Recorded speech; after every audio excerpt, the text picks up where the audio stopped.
Well, hello there. Welcome to another IG Live. My name is Lily. I'm a NeuroPT.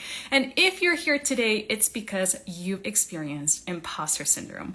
So this is a feeling of inadequacy, of you're not smart enough, you're not good enough, you're not where you're supposed to be because you don't deserve it. So today we're going to be joined by two amazing therapists, so PT and an OT, who will be sharing their story as well with Imposter.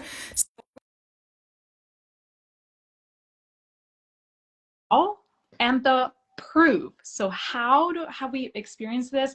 And the proof, what has worked with us? Oh my gosh, hello there. Hello. Welcome to the Brain PT. How are you doing today? Good. Thanks for having us. I know. Yes, I'm so excited to begin this talk. So today we're going to be introducing Lisa and Sheetal. Sheetal is a PT and Lisa is an OT. So why don't you guys introduce yourself and tell us a little bit about NeuroPath? Sure. So I'm Sheetal. I'm a physical therapist, and I've been practicing now for about 12 years, specializing in neurologic rehab. I have specializations. I'm a board-certified neurologics physical therapist like you, and certified stroke rehab specialist, and I have a vestibular certification as well. Amazing. I'm an occupational therapist, also heavily in neuro. I'm a certified stroke rehab specialist. I have a specialty certification in low vision, certification in kinesiology taping, especially for neurological conditions. And two of us were brought together as newbie therapists like almost 12 years ago, which is crazy. Wow. Wow. Yeah. So what is NeuroPath? Yeah, tell us a little bit about. Yeah. So about NeuroPath, I mean, as Lisa said, our passion sort of brought us together, and one of our really near and dear patients actually pushed us to sort of get started our business, and he basically showed us that this could be a big deal, and so we decided to make it official this year. And I think from our business standpoint, we just didn't want it to be about treating patients also, but we wanted our website, our social media, everything to be a little bit about caregiver information, therapy, maybe a little bit about business, but also paying forward what a lot of veteran or OG PTs and OTs have taught us along the way. Yeah. I think that was so important in making us who we are also a little bit today. Yeah. So we wanted to pay that forward. And I feel like we're only in Westchester and a little bit of Connecticut.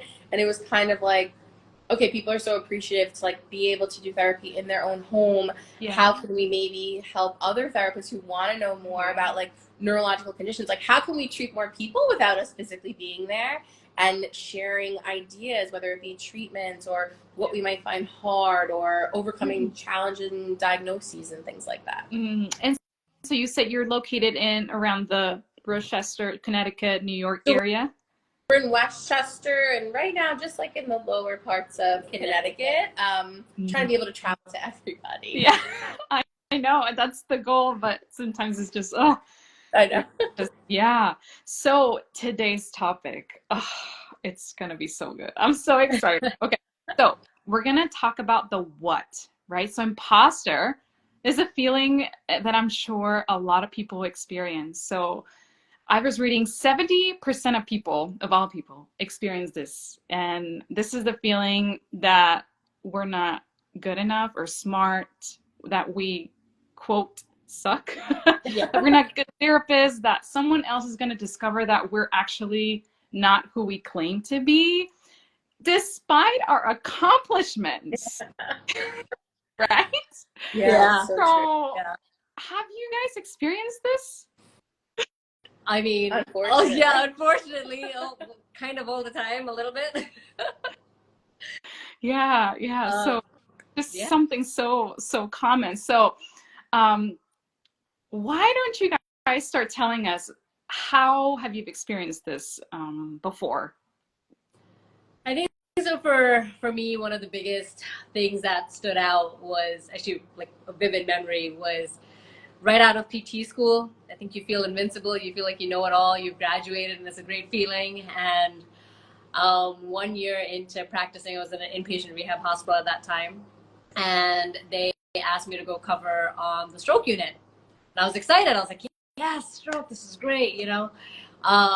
but as I was reading the chart, he was a max assist of 3, and he was a pusher, and he didn't speak English.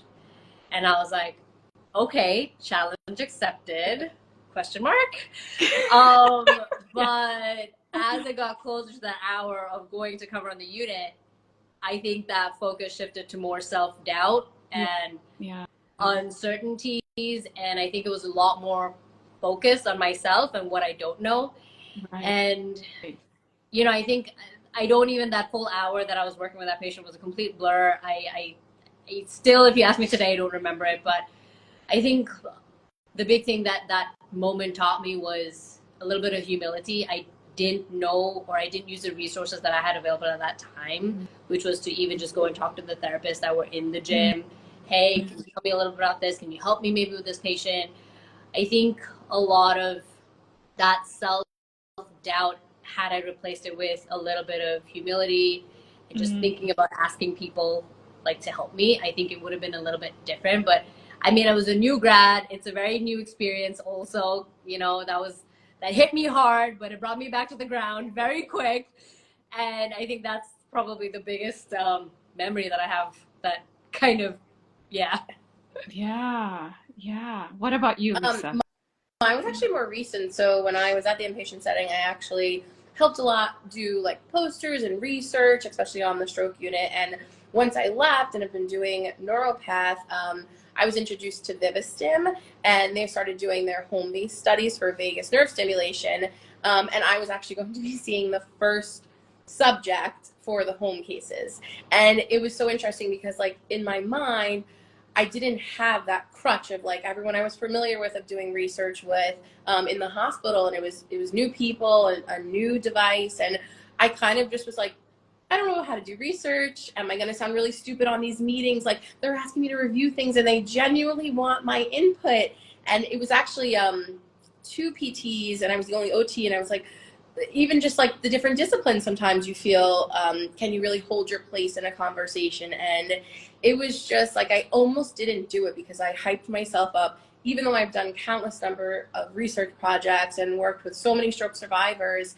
Like, this should be my favorite thing to do, and it should make me excited. And instead I was like, there's no, like, I can't do this. Like, oh my gosh, like, who do they think I am to be able to do this? Like, I haven't been an imposter. And how did they pick me? You know, it's so true. And I'll never forget, like, when we started and you set up, there's like, you have to be videotaped, and I was like, oh my gosh, they're gonna see how terrible this is. And you just talk yourself out of it until the first meeting, and they're like, your ideas were great and everything went so well. And I think the thing that helped me in that instance is I kind of like reached out to people who have done research with before, and they're like, look how many successful things we've done. You've done like posters, and we've brought ideas together, and you've like been at the center of conversations about which assessments are good for stroke recovery and to capture, you know, the biggest change or whatever it might be. And so remembering what I've done in the past was really helpful. And just saying it's okay to take those skills into another setting, because I think there's times that our skills and our imposter syndrome comes into place when we're not in our comfort zone. And it might be something you've done 1,000 times, but it's not in your comfort bubble, and you just forget it, and you think you don't have what it takes. So ended up being like really phenomenal experience that I'm still luckily getting to be a part of. And I'm glad that I didn't talk myself out of doing it, because there was a moment where I was like, I cannot sit at this table. Like, it's not for me. I mean, I get that, because for those who are here today, imposter, it's a lie, right? And we're never going to, like, imposter is always going to be there. This doesn't go away. You are always going to experience imposter.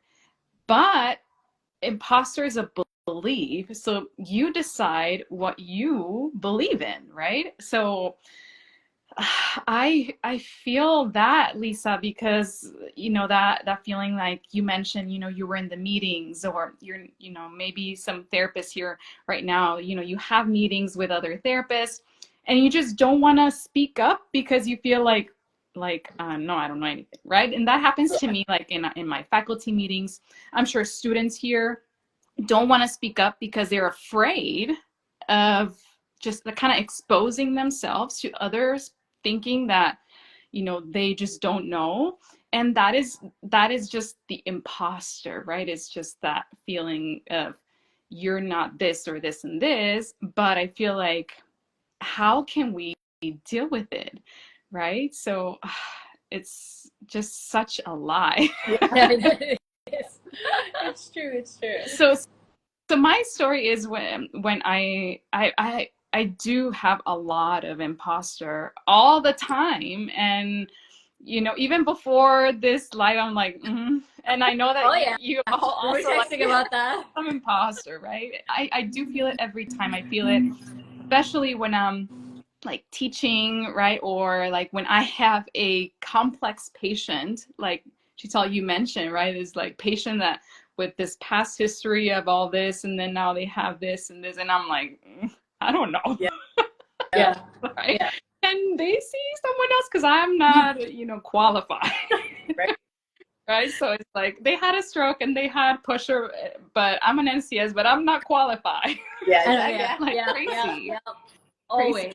My story is when I started the residency at Kaiser, we some residents would travel to LA to do what's called a neuro consortium, and this is a 3-day or 4-day intensive of like courses in person of neuro. So like from 8 to 4, you have like neuro. And you know, this room is full of women that are smart, and they are also residents, and they have experience in neuro. So I started feeling like they made a mistake. Like I should not be here. Like I'm just not going to speak up. If they ask a question, I'm not going to say anything because I am dumb compared to these people. Like I should not be here. Like they made a huge mistake at accepting me to the residency.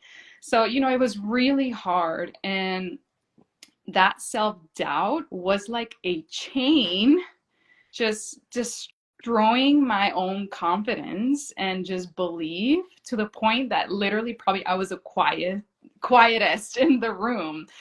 And it was awful, you know, so it's just terrible when you experience it. I have anxiety, like listening to you talk about it, and it's true. And it's interesting what you say about being the quietest, because there were times like on the meetings in the beginning where I had the idea and then like someone else said it, and those moments are hard as imposter too, because you're so mad at yourself and you're like, okay, well someone else was thinking it, so it wasn't really your idea that was appropriate for this meeting, and you kind of held it to yourself, and you almost miss an opportunity to show. And I almost feel like it's a catch-22, like you don't take it because you're nervous, but if you take that and then people love the idea or go with it, it kind of has a snowball effect where you feel better to share and more. So it's almost like you have to rip that initial band-aid off, which is so hard. Yeah, it's so hard to do. Yeah, absolutely. But once you get that started, it feels better.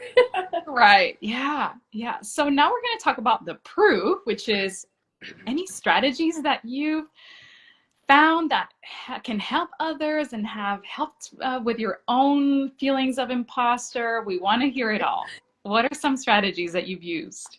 So I feel like the biggest one, it's interesting you said earlier about how many people experience imposter syndrome, but if you specifically even look at healthcare professionals, the percentages is probably even higher. It's so high in individuals who are healthcare, and I think it's because we're helping other people and you never want to mess up. I think that's where it comes from. And mine is just to always have a growth mindset. So remembering, like, healthcare is forever evolving. Rehab, especially neuro, is always evolving. New research is coming out, treatment technologies, ideas.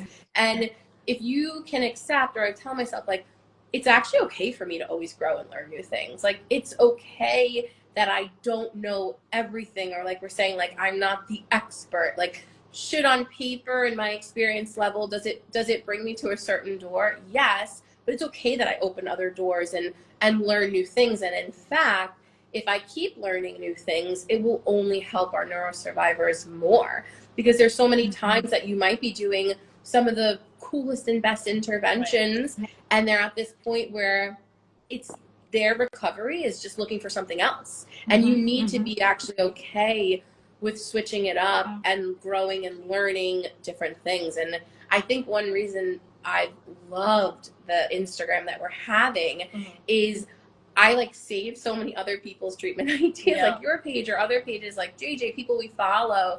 And then I kind of go through the archives like, oh, I'm going to try this one this week. And it's something I've never done before. Or I feel the same way and feel really good when we share one and other people share it and they're like, I'm going to try this week. And it kind of makes you feel good that you're not staying stagnant. And it's okay to grow. It doesn't mean you're an imposter, you don't know. Actually makes you a better clinician. Yeah, absolutely. Absolutely. What about you, Sheetal?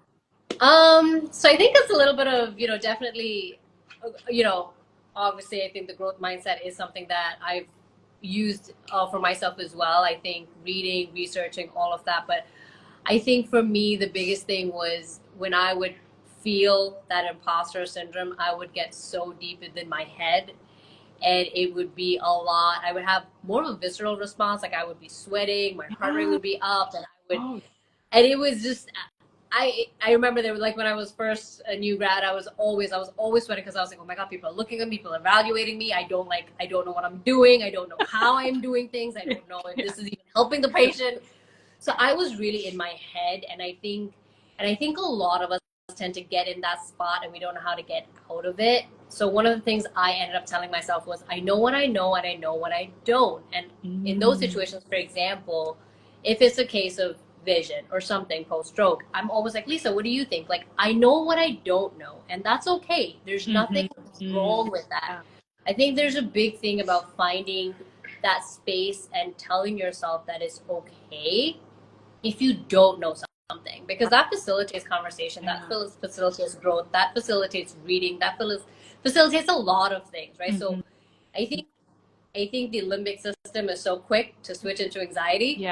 And you need to sort of tone it down a little bit and go into logic. And I think that's the stuff that a lot of self-talk, which is still so hard.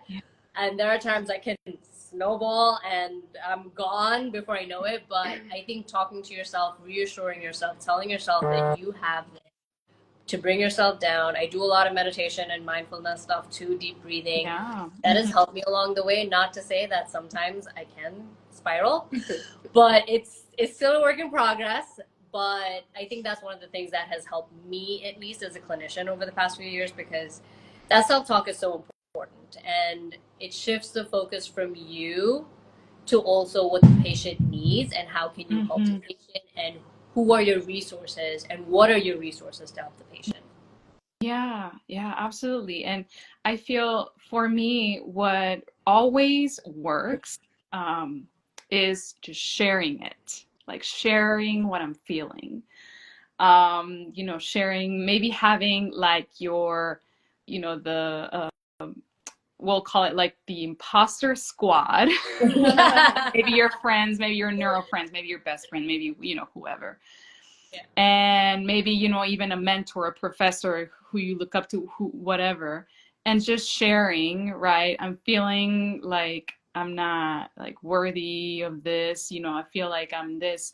So I feel like the last time that I've experienced imposter, it was not the residency, it was recent, right? What cured the imposter was actually sharing it with my students and just being vulnerable. Like literally in the class, I was so emotional about sharing, my imposter, that I got to the classroom with this imposter so bad that was consuming me, and I shared it with them, and it just made it go away. So just sharing that shame, right? That imposter squad is gonna be there for you. I feel that sharing it's so powerful, because we feel like all these other PTs who are amazing don't ever go through that. And when you discover that they go through that, and I see Natalia, she was one of my students that actually witnessed that episode of me, emotional in the classroom.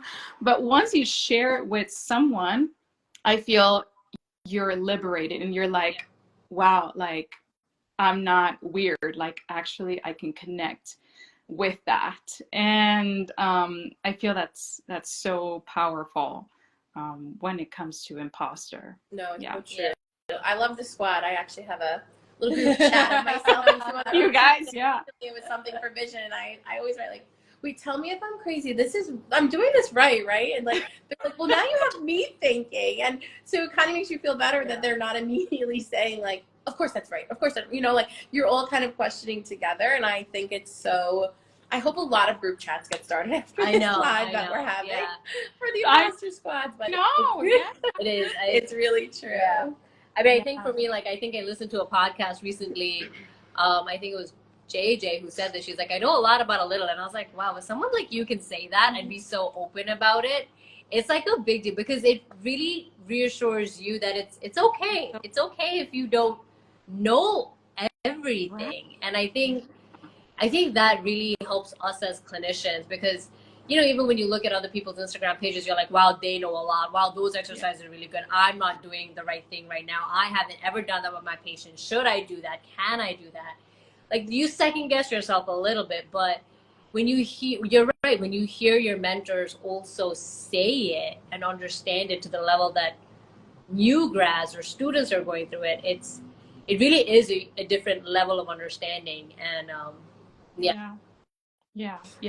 And that reminded me of that experience in the residency, right? That if someone is here and is in a residency or a student, or even if you want to speak up and you don't feel like you have the confidence to speak up, but you want to start building that, maybe you can just answer in a way that it's like funny, right? Like, I don't know if I'm right, but I'm just kind of trying. And then, that can help. And then, it can connect with, other people. But it's crazy how, we go through that. Any other strategy that you guys think or want to share that you used? It's interesting what you said just now, like, sparked something to me. So I had gone up to the stroke unit, like, very honest, early as well.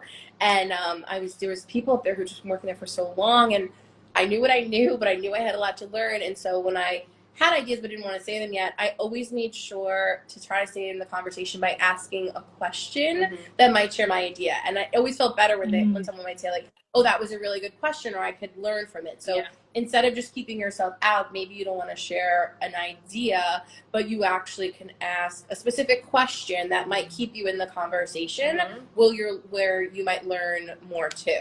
And I found that to be helpful. And I felt like with every response, I felt more, like I belonged there. Or if someone was like, oh, that's a good question, we can look at it this way or that way.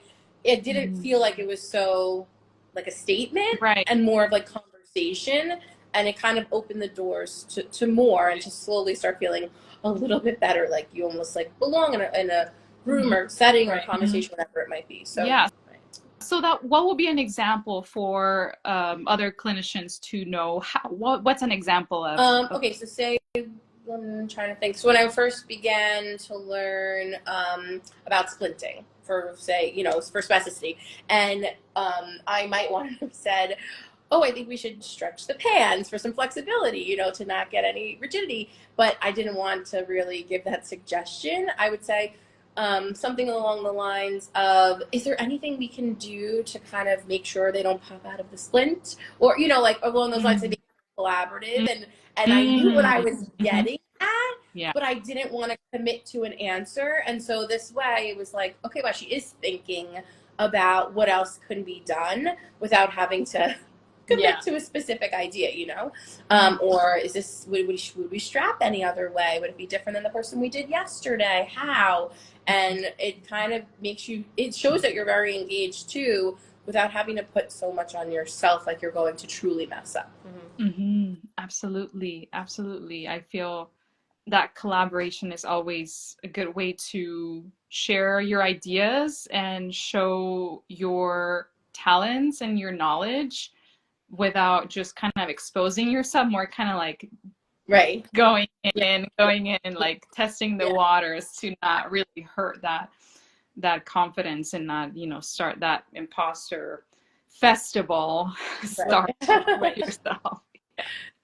The last thing I want to just share for everyone who's watching is to always keep in mind, like, just want to emphasize what Lisa said, that growth mindset. And instead of always saying like, I want to get there, I want to be that, I'm not going to be happy or confident until I do this, until I do that.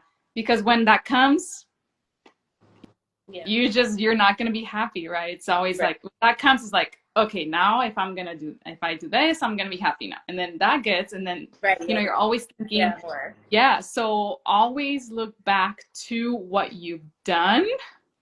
And like, if I would talk to my resident self, I would be like, look how far you've come. You've applied, you did all this essays, you interviewed, like you look at this growth that has happened from here and like back. So that like that gain mindset instead of like, I want to do this, and when I get there, when I do this, when I do a neuro exam perfectly, I'm going to be confident. Or when I learn everything about spasticity, I'm going to feel good. It's just never going to happen. No. Now you're. And I always say, like the one thing I always like to say is, if I knew then what I know now, like, that's always, that's never like a full stop. It's always like a ... because you're always going to keep growing. There's always going to be, all right, what did you learn from this challenging patient? Or what did you learn from this specific situation with your mentor? Or what did you learn from that specific meeting? Because there's also professional growth and clinical growth, right? And both are happening simultaneously. So I feel like there's different things to learn from both of those paths. So I think that if you knew then what you know now, like it's always a good reality check. Like, oh my gosh, yes, I have learned. Like I have grown, and that's not the end. Yeah. Well, thank you so much for this conversation. I bet everyone who's here or who watched this IG episode, we're so appreciative of what we share. So, if you are watching or if you watch this IG live, just know that you can contact us. Yes. You need us to be part of your imposter squad. Anything. We will hype you up and we'll help you overcome that feeling. And so where for having us, and honestly, we feel like you're our like new imposter friend, because it has been really nice like meeting each other. And you guys, I think we're helping each other during your research, certs and stuff like that. And I feel like it's such a nice collaboration we have now. So we're grateful to have met you as well for our own squad. And I see a comment. Thank you guys so much. Much needed. Of course. Thanks. Fine. Yeah, but where can people find you? Tell us, where can people find you? And if someone's from Connecticut and watching, tell us about. So you can follow our Instagram, and our website's on there as well. You can either give us a direct message, or if you go on our NeuroPath PTOT Instagram or www.myneuropath.com.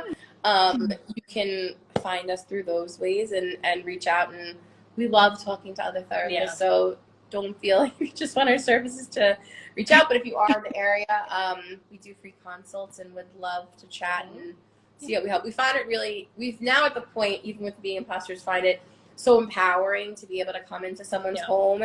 And our goal is to always bring like the inpatient rehab level to your house. Like, what can we do? What can we use? How can I use a towel to act like it's a $10,000 equipment that an inpatient rehab facility might have with the same effect? So we welcome the challenge, and life gets real when you get home, when you're out of these, especially neurologic clinicians, like out of these settings where it's comfortable to have people around 24/7 who know what they're doing, and then your new norm hits at home. And so we're very grateful to be So we are grateful to be a part of people's journey once they get home and use our knowledge, which I guess we have some of, to help people out. Just a little bit. Just a little bit of knowledge. But you guys hold all this certification. Maybe. Well, there's another comment from N Bautista. She says, I just stumbled upon this live. I'm currently a PT student on rotations at a neuro clinic, and I've been so nervous every day coming up with exercises for patients. So this live has been reassuring. Hi. So I want to tell you, I don't know your first name, but I am nervous every time I see a neuro patient. Even after 7 years of No, she's gonna laugh. So we'll make you laugh. I was supposed to see someone. We're with Yeah. you. Yeah. I feel you. This just happened to us happens today. all the, yeah. We had So someone new, and I was like, "Can you get on with me 10 minutes before I go?" And she's like, "You know what you're doing, but sure." Like, it's just. And I think it stems from, imposter syndrome a little bit is not a terrible thing, because to me it stems from us as clinicians or healthcare professionals wanting what's best for individuals in their recovery. So I think it's just, you want the best to help them, and so actually makes you a better clinician, that you're thinking that you might not be the best because you want to be the best, even though it's not the greatest sentence, but you get what I'm saying. So I think it's, we challenge ourselves a lot, which is good. Yeah, so Nicole, we're with you. You got this, Nicole. Thank you guys so much for coming. I hope you have another live soon. I love your education topics that you post and you draw for the patients. So hope you have another one soon. Okay, that's good. Yeah, and I hope everyone has a good rest of your day. We'll see you back soon. All right, thanks again. Bye. Bye.